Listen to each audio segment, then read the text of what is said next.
How many people out there are trying to do Roth conversions and you think you have it all figured out, but you're probably doing it wrong? I hate to tell you that, but that could be the case. Maybe not for everybody, but it's something that we really like to look at here at Jazz to make sure you're doing the right thing with your Roth conversions, because if not, you'd be leaving a massive amount of money on the table. And part of it's going to come into play. It's going to be patience. But if we're looking at the Roth conversion process in general, if we're trying to figure out the best time to do it, most people are saying, okay, I'm going to figure out my tax bracket because I want to stay in a certain tax bracket. And they say, all right, I'm going to do the Roth conversion. When are you going to do the Roth conversion is the question. And that's the problem. It's really missing the best time to do the Roth conversion. And that's what I want to show you is the best time to do it. And then also another time that could actually work as well, because it's not just that, everybody has this crystal ball. They try to sell it as though, hey, this is the exact strategy we have here at Jazz. The fact is that the strategy could change depending on your scenario. And that's what I want to present is really where it is in your life and where you may be as to what could work for you. And so if we're looking right now, as it sits right this second, this is actually 2023 in red, post-World War II average in gray since 1945, the S&P year to date versus time, the average is there.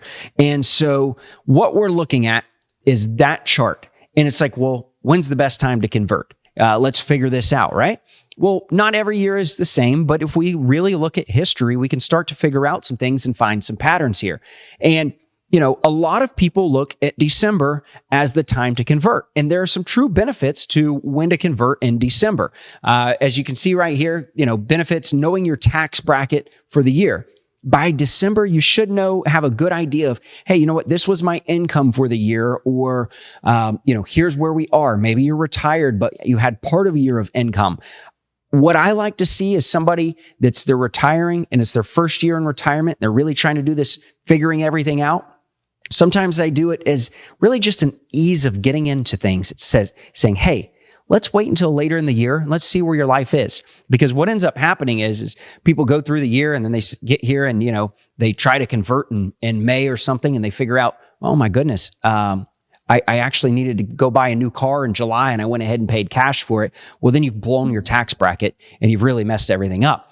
And so it's like the first year, let's just figure out life. And if you want to convert, let's look at this. And if the numbers make sense, let's figure out how to do it. So that's where I say it's oftentimes the best for the first year in retirement, just to figure that out.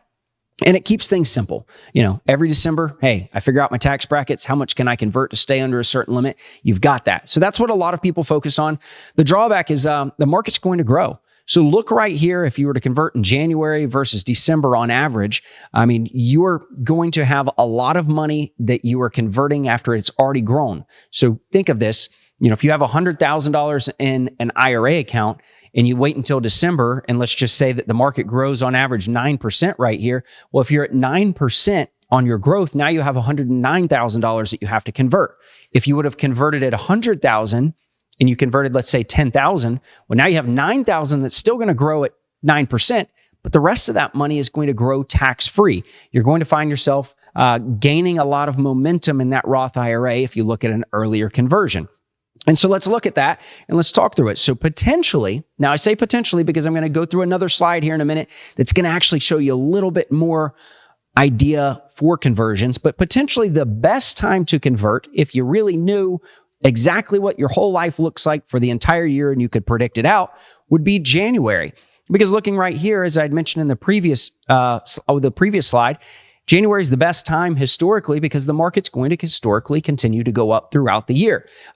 You're potentially converting at the lowest point in the market. It's going to be a benefit, but the risk is, you really risk exceeding your target conversion tax rate. And that's a dangerous one because, like I say, if you really don't know what your whole life looks like through the year, what happens if, you're down here in Florida? Great example. We've had some clients that were impacted by the hurricane. They had to hit an account and pull some money out. Well, with doing that, that was a massive unexpected expense that came into play that they had to pay deductibles with their insurance. Something like that's going to bump you up into a tax bracket that you may or may not want to be in. Or if it bumps you up, you're probably not going to want to be in. So what will that do? Well, if we're looking at a financial plan here, we look at actually doing conversions for clients and helping them to find where is the best tax bracket to be in. In this scenario right here, you can actually see that if somebody were to convert in this moment in time where that green spot is, that's the conversion, they could actually end up with $86,000 less at the end of their plan in tax adjusted dollars versus if they did it at maybe a lower tax bracket. So you've got to know your risks with that. So how can we overcome that when we're talking about conversions? Because if we say, okay, December is when people do it, but it's the highest point. January is oftentimes the best and it's the lowest point. But what if we run into some risks there? Well, let's take a look and let's go right here and let's actually look at timed conversions. So really looking at, converting part of it in January, let's just say 50% of your money here in January, but then the other 50% actually waiting until you have a better picture of what your taxes are going to look like at the end of the year. Now, sure, there's some risks there because you're going to have the idea that potentially the market is going to grow, but it's going to potentially save you a lot more in taxes. Again, if we look back at this slide, we don't want to go into the slide where you're going to run into this problem. So what we're looking at here is basically doing this conversion and then possibly doing another conversion when the opportunity arises. At Jazz, what we do is we actually have the ability to set up an idea here where we can set up a withdrawal from with a drawdown. Sorry, let me get that right. A drawdown from the markets. So if you're looking at the markets and you say, hey, you know what?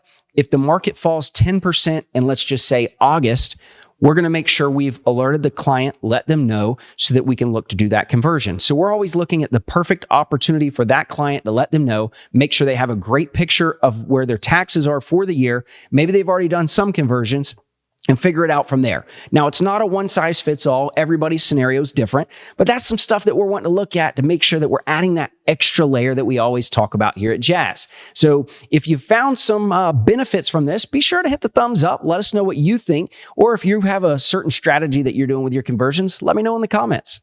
Thanks for watching. If you want to learn more about Jazz Wealth and how we can help as fiduciary advisors, go to jazzwealth.com. If you want more educational content, be sure to check out our videos here.